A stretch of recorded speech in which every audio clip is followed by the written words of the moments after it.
السلام علیکم ورحمۃ اللہ وبرکاتہ۔ جیسا کہ ہم سب کو معلوم ہے کہ رمضان المبارک کی آمد ہے، تو کیوں نہ اس سے پہلے کچھ ایسے کام کر لیے جائیں، کچھ نیتیں کر لی جائیں، تاکہ ہم بھرپور طریقے سے رمضان المبارک کے مہینے میں داخل ہو سکیں اور اللہ کی ساری برکتوں کو، ساری نعمتوں کو، ساری رحمتوں کو اپنے دامن میں سمیٹ سکیں۔ تو آئیں اس کے لیے 3 کام کرتے ہیں۔ پہلے نمبر پہ تو ہم یہ کرتے ہیں کہ ہم اپنے دل سے حسد، بغض اور غیبت کو نکال دیتے ہیں۔ میں مانتا ہوں کہ یہ کوئی آسان کام نہیں ہے، یہ صرف کہنا بہت آسان کام ہے، لیکن اس پہ عمل کرنا بہت مشکل ہے کہ جب کوئی ہمیں ہرٹ کرتا ہے یا جب کوئی ہمیں نقصان پہنچاتا ہے تو ہمیں بڑی تکلیف ہوتی ہے اور ہمارے دل میں کسی نہ کسی کونے پہ اس کے لیے کوئی نہ کوئی خلش رہ جاتی ہے۔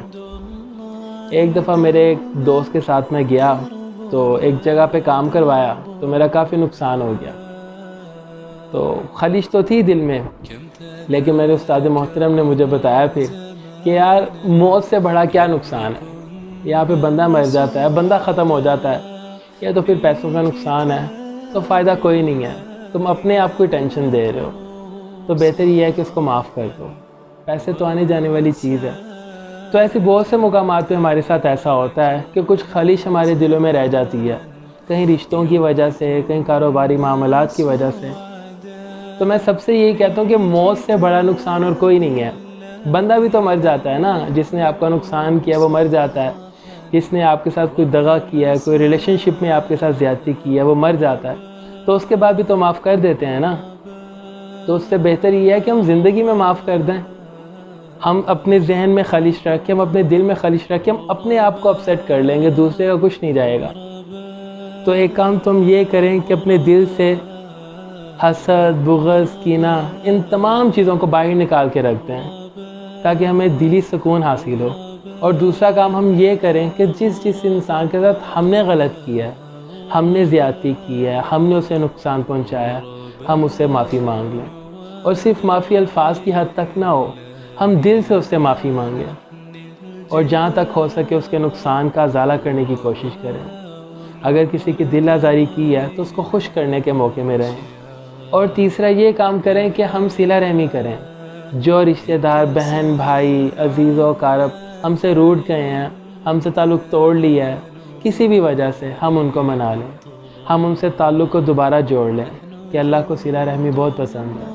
نبی کریم صلی اللہ علیہ وآلہ وسلم نے فرمایا کہ اگر تم میں سے کوئی چاہتا ہے کہ اس کے رزق میں بڑھوتری ہو اور تم میں سے کوئی چاہتا ہے کہ اس کی عمر میں برکت ہو، تو اسے چاہیے کہ صلہ رحمی کرے۔ اب صلہ رحمی سے کیا مراد ہے؟ صلہ رحمی سے یہ مراد نہیں ہے کہ کوئی آپ کے ساتھ اچھا کر رہا ہے اور آپ اس کے ساتھ اچھا کر رہے ہیں تو صلہ رحمی ہے۔ ایک صحابی نبی کریم صلی اللہ علیہ وآلہ وسلم کی خدمت اقدس میں حاضر ہوئے اور پوچھا، یا رسول اللہ صلی اللہ علیہ وآلہ وسلم، میرے رشتہ دار ہیں، وہ میرے ساتھ اچھا برتاؤ کرتے ہیں، میرے ساتھ اچھا سلوک کرتے ہیں، بدلے میں بھی ان کے ساتھ اچھا سلوک کرتا ہوں، اچھا برتاؤ کرتا ہوں، تو کیا یہ صلہ رحمی ہے؟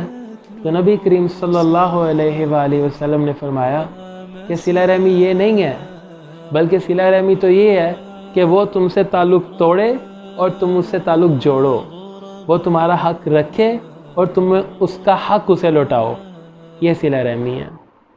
آپ صلہ رحمی کا یہاں سے اندازہ لگائیں کہ نبی کریم صلی اللہ علیہ وآلہ وسلم نے فرمایا کہ بقرہ عید جو بڑی عید ہوتی ہے جس پہ ہم سب قربانی کرتے ہیں، اس دن اللہ کے ہاں بکرے کا، جانور کا خون بہانے سے زیادہ محبوب عمل اور کوئی نہیں ہے۔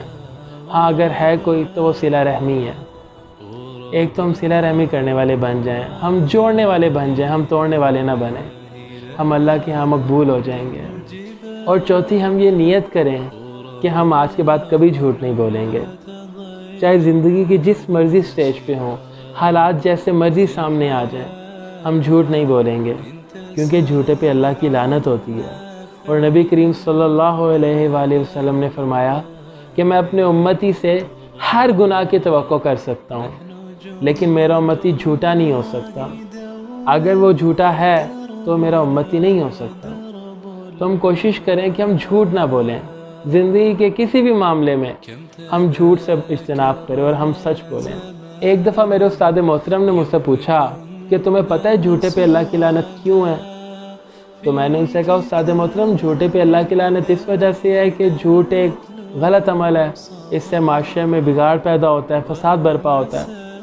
تو انہوں نے مجھے کہا کہ دیکھو تم شام کو میری طرف کھانے پہ آتے ہو اور میں تمہیں کھانے کی دعوت دیتا ہوں اور تم مروت میں کہہ دیتے ہو کہ سر میں کھانا کھا کے آیا ہوں، جب کہ تم نے کھانا نہیں کھایا تو تم نے تو جھوٹ بول دیا، تم پہ اللہ کی لعنت ہو گئی، لیکن اس سے نہ تو کوئی فساد پیدا ہوا اور نہ ہی معاشرے میں بگاڑ آیا۔ تو پھر میں نے استاد محترم سے کہا کہ آپ ہی مجھے بتا دیں کہ اس بات کا کیا مطلب ہے۔ تو انہوں نے کہا کہ جب تم نے آ کے جھوٹ بولا مجھ سے کہ میں کھانا کھا کے آیا ہوں، تم نے تو یہ سوچا کہ سر کو کیا پتہ چلے گا کہ میں کھا کے آیا ہوں یا نہیں کھا کے آیا، تو تم اس بات کو بھول گئے کہ وہاں پہ ایک تیسری ذات بھی موجود ہے اور وہ اللہ کی ذات ہے، اور وہ ذات ہے جو سنتا بھی ہے اور دیکھتا بھی ہے اور وہاں پہ موجود بھی ہے۔ تو ایک مسلمان یہ کس طرح بھول سکتا ہے کہ اس کا رب اس سے الگ ہے، اس کا رب اسے دیکھ نہیں رہا، اس کا رب اسے سن نہیں رہا، اور اسی وجہ سے اللہ کی لعنت ہوتی ہے۔ تو ہمیں چاہیے کہ ہم اللہ کی لعنتوں سے بچیں۔ حدیث شریف میں آتا ہے کہ جب شخص ایک جھوٹ بولتا ہے تو فرشتے 1 میل تک اس سے دور چلے جاتے ہیں، اس کے منہ سے ایسی بدبو نکلتی ہے، ایسی بدبو پیدا ہوتی ہے جس کی وجہ سے فرشتے اس سے دور ہو جاتے ہیں۔ ایک ایسا عمل ہے۔ اللہ رب العزت قرآن پاک میں جگہ جگہ فرماتے ہیں وَهُوَ السَّمِيعُ الْعَلِيمُ، اور وہ سننے والا اور جاننے والا ہے۔ تو ہم یہ بات کیسے بھول سکتے ہیں؟ ایک مسلمان یہ بات کیسے بھول سکتا ہے؟ اور اسی طرح اللہ رب العزت فرماتے ہیں کہ وَهُوَ الْعَزِيزُ الْحَكِيمُ، اور وہ زبردست حکمت والا ہے۔ بعض مقامات پہ شیطان آ کے وسوسہ ڈالتا ہے دل میں کہ یار جھوٹ بول دو، یہاں پہ تو ضرورت ہے، یہاں پہ تو تقاضا ہے، یہ تو وقت کی ضرورت ہے، کچھ نہیں ہوگا۔ حالانکہ ہمیں اس سے اجتناب کرنا چاہیے، ہمیں ہمیشہ سچ بولنا چاہیے، سچ کا ساتھ دینا چاہیے، چاہے حالات جیسے بھی ہوں۔ حالات تو اللہ کے کنٹرول میں ہیں، اللہ پاک ان کو کنٹرول کر رہے ہوتے ہیں۔ یہاں میں آپ کو ایک واقعہ سناؤں گا کہ اللہ رب العزت کس طرح سے عزیز الحکیم ہے، زبردست حکمت والے ہیں۔ بغداد ایک قافلہ جا رہا تھا اور ایک ماں نے اپنے بچے کو اس قافلے کے ہمراہ کر دیا۔ قافلہ رستے میں پہنچا تو ڈاکوؤں نے آ لیا۔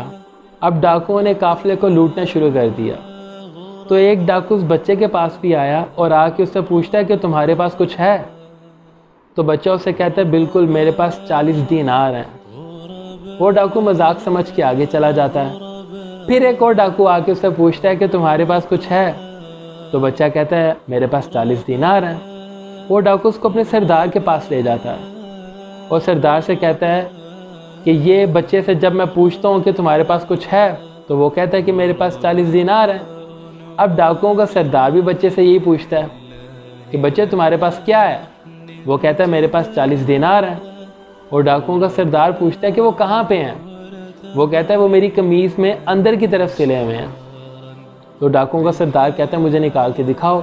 تو بچہ قمیض اتارتا ہے، اس کو الٹی کرتا ہے، اس کو سین کو پھاڑتا ہے اور اس میں سے 40 دینار نکل آتے ہیں۔ تو سردار بڑا حیران ہوتا ہے اور حیران ہو کے پوچھتا ہے کہ بچے اگر تم ہمیں نہ بتاتے تو ہمیں تو بالکل بھی پتہ نہ چلتا کہ تمہارے پاس 40 دینار ہیں، تم اس 40 دینار کو بچا سکتے تھے۔ تو بچہ اسے کیا خوبصورت جواب دیتا ہے کہ جب میں گھر سے نکلا تھا اور میری ماں نے مجھے اس قافلے کے ہمراہ کیا تھا تو اس نے مجھے نصیحت کی تھی کہ بیٹا کبھی بھی جھوٹ مت بولنا، ہمیشہ سچ بولنا۔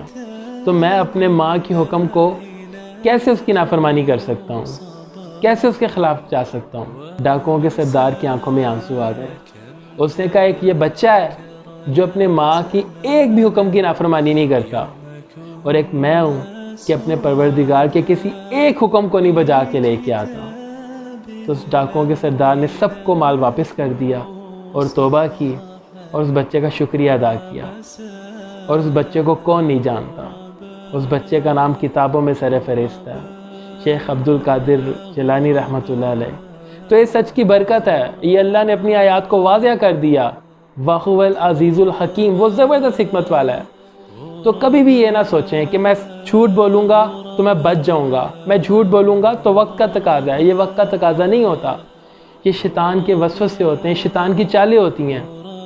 وہ ہمیں اندر سے کہہ رہا ہوتا ہے کہ نہیں جھوٹ بول دو، بچ جاؤ گے، بچ جاؤ گے۔ اور جھوٹ کی ایک سب سے بڑی بات پتہ ہے کیا ہے؟ جھوٹ کی قباحت یہ ہے کہ اس کو یاد رکھنا پڑتا ہے اور سچ کو یاد نہیں رکھنا پڑتا. اور اب تو جھوٹ بول لیے، پچھلی لائف میں بہت جھوٹ بول لیے، تو اب کیا کریں؟ اب احساس ہوا کہ غلطی کر لی، جھوٹ بول دیے. تو اللہ رب العزت قرآن پاک میں جگہ جگہ فرماتے ہیں وَهُوَ الْعَزِيزُ الْغَفُورُ. اللہ پاک تو بہت مہربان ہے، اللہ پاک تو بخشنے والے ہیں، اللہ پاک تو معاف کرنے والے ہیں. معاف کرنا اللہ کی صفات میں سے ایک ہے. تو ہم اس سے معافی مانگیں، وہ ہمیں بخش دیں گے، وہ ہمیں معاف کر دیں گے، کہ معاف کرنا اس کو بہت پسند ہے.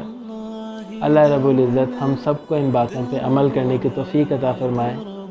اپنا بہت سارا خیال رکھیے گا اور پوری امت مسلمہ کو دعاؤں میں یاد رکھیے گا.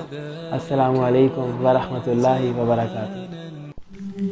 مرنے سے پہلے ایک ایسا کام کر جائیں، اللہ نبی کی باتوں کو عام کر جائیں. آئیں آپ بھی اس ٹیم کا حصہ بنیں. ہمارے چینل کو لائک کریں، سبسکرائب کریں، کمنٹ کریں، شیئر کریں اور بیل آئیکن کو ضرور دبائیے گا. جزاکم اللہ خیرا کثیرا.